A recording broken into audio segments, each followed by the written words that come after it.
Drugie międzynarodowe targi mody Ptak Fashion City to miejsce dla niezwykłych ludzi oraz wyjątkowych spotkań.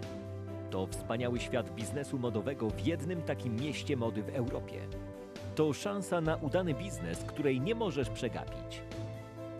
Zapraszamy na wielkie wydarzenie świata mody i biznesu w Żgowie od 18 do 20 lutego.